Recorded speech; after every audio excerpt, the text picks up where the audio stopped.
பிஸ்மில்லாஹிர் ரஹ்மானிர் ரஹீம். அளவற்ற அருளாளன் நிகரற்ற பேரன்பாளன் எல்லாம் வல்ல அல்லாஹுவின் திருப்பெயரை கொண்டு ஆரம்பம் செய்கின்றோம். மென்மை மிக்க அல்லாஹுவின் நல்லடியார்களே, 3 நபர்கள் அல்லாஹுவின் கோபத்திற்கு ஆளானவர்கள். பொய் சத்தியம் செய்து பொருள்களை விற்பனை செய்த வியாபாரி, செய்த உதவியை சொல்லி காட்டக்கூடியவர், தன்னுடைய கீழாடையை அதாவது லுங்கியை தரையை கூட்டும் அளவுக்கு கீழமாக இறக்கி கட்டியவர். இந்த 3 நபர்களையும் அல்லாஹு தாலா மறுமை நாளையிலே பார்க்கவும் மாட்டான், அவருடைய பாவத்திலிருந்து அவர்களை சுத்தப்படுத்தவும் மாட்டான். அடுத்தவரின் குறைகளை ஆராய்வது, அதை மேலும் மேலும் ஆராய்ச்சி செய்வது ஹராம் ஆகும். இறந்துவிட்ட மையத்தின் இறைச்சியை சாப்பிடுவதற்கு சமம் என்று திருக்குர்ஆன் எச்சரிக்கை செய்கிறது. வேண்டுமென்றே தொழுகை விடுவது பெரிய குற்றமாகும். தொழுகை ஒவ்வொரு முஸ்லிமான ஆணுக்கும் பெண்ணுக்கும் அடையாளம் என்ற கருத்தை பெருமானார் ஸல்லல்லாஹு அலைஹி வஸல்லம் அவர்கள் கூறுகிறார்கள். இறை தியானம் ஒன்றுதான் மனதை அமைதிப்படுத்தக்கூடிய ஒன்றாகும் என்ற வார்த்தையை திருக்குர்ஆன் நமக்கு அலா பி திக்ரில்லாஹி தத்மஇன்னுல் குலூப், நிச்சயமாக அறிந்து கொள்ளுங்கள், அல்லாஹுவை திக்ரு செய்வதை கொண்டுதான் இதயங்கள் அமைதி பெறுகின்றன என்ற திருக்குர்ஆனுடைய வசனம் நமக்கு சான்றாக அமைகின்றது. இறை தியானத்தை புறக்கணித்தவர் இறந்த மையத்திற்கு சமம் என்ற எச்சரிக்கை பெருமானார் ஸல்லல்லாஹு அலைஹி வஸல்லம் வார்த்தையின் மூலம் காண கிடைக்கின்றது. நபியாக இருந்தாலும் தவறு செய்துவிட்டால் பாவ மன்னிப்பு கேட்பது கடமை என்பதை நபி யூனுஸ் அலைஹிஸ்ஸலாத்து வஸ்ஸலாம் அவர்களின் வரலாற்றின் மூலம் இறைவன் திருக்குர்ஆனிலே சொல்லி காட்டுகின்றான்.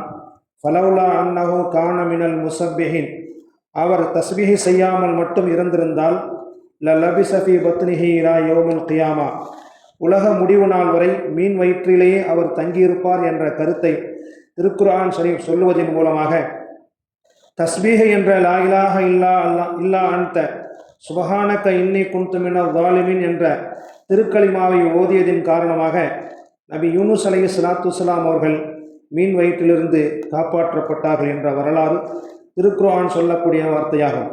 தர்மம் செய்யும் பொருள்கள் எக்காலத்திலும் குறையாது என்று பெருமானார் ஸல்லல்லாஹு அலைஹி வஸல்லம் அவர்கள் கூறினார்கள். வட்டியின் மூலம் வரும் லாபம் அழகானதாக தெரிந்தாலும் அந்த லாபத்தை அல்லாஹு தாலா அழித்து விடுகின்றான். உழைத்து வாங்கக்கூடிய ஊதியத்தின் மூலம் செய்யப்படும் தர்மத்தை இறைவன் வளர்க்கின்றான். யம்ஹகுல்லாஹு ரிபா, வட்டியை அல்லாஹ் அழிக்கின்றான். வயுர்பி ஸதகா, தர்மத்தை வளர்க்கக்கூடிய பொறுப்பை தன்னிடம் வைத்துக் கொள்கிறான் ரப்புல் ஆலமீன்.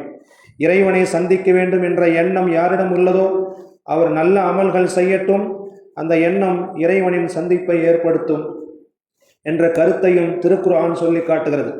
கறந்த பால் மீண்டும் மாட்டின் மடுவுக்கு செல்வது எப்படி சாத்தியப்படாதோ அதே போன்று இறைவனை பயந்து அழுதவர் நரகம் செல்ல மாட்டார் என்று பெருமானார் ஸல்லல்லாஹு அலைஹி வஸல்லம் கூறினார்கள். செயல்கள் அனைத்தும் எண்ணத்தை கொண்டு அமைகின்றது. ஒரு மனிதனின் எண்ணம் தூய்மையாக இருந்தால் அதற்கு இறைவனிடம் அதிகமான மதிப்பும் மரியாதையும் கிடைக்கின்றது. நல்ல எண்ணங்கள் இல்லாமல் பெருமைக்காக செய்யப்படும் எந்த நல்ல காரியத்திற்கும் இறைவனிடம் அங்கீகாரம் கிடைப்பதில்லை என்ற கருத்தையும் பெருமானார் ஸல்லல்லாஹு அலைஹி வஸல்லம் கூறுகின்றார்கள். நல்ல எண்ணங்கள் எண்ணி இஹ்லாஸான முறையிலே தூய்மையான அமல்களை செய்யக்கூடிய ஒவ்வொரு மனிதர்களையும் அல்லாஹ் போற்றுகின்றான், அவருடைய அமல்களை ஏற்றுக்கொள்கின்றான். நம்முடைய எல்லா அமல்களையும் அல்லாஹுக்காக வேண்டியுள்ள தூய்மையான எண்ணத்தோடு செய்யக்கூடிய நல்ல மக்களாக அல்லாஹ் நம் எல்லோரையும் ஆக்கி அருள் புரிவானாக. சுப்ஹானல்லாஹி பிஹம்திஹி சுப்ஹானக்கல்லாஹும்ம வ பிஹம்திக அஷ்ஹது அன் லா இலாஹ இல்லா அன்த அஸ்தக்ஃபிருக வ அத்தூபு இலைக். சுப்ஹான ரப்பிக ரப்பில் இஸ்ஸத்தி அம்மா யசிஃபூன் வ ஸலாமுன் அலல் முர்ஸலீன் வல்ஹம்துலில்லாஹி ரப்பில் ஆலமீன். ஸல்லல்லாஹு அலா முஹம்மத் ஸல்லல்லாஹு அலைஹி வஸல்லம். ஸல்லல்லாஹு அலா முஹம்மத் ஸல்லல்லாஹு அலைஹி வஸல்லம். ஸல்லல்லாஹு அலா முஹம்மத் யா ரப்பி ஸல்லி அலைஹி வஸல்லம். அஸ்ஸலாமு அலைக்கும் வரஹ்மத்துல்லாஹி வபரகாத்துஹு.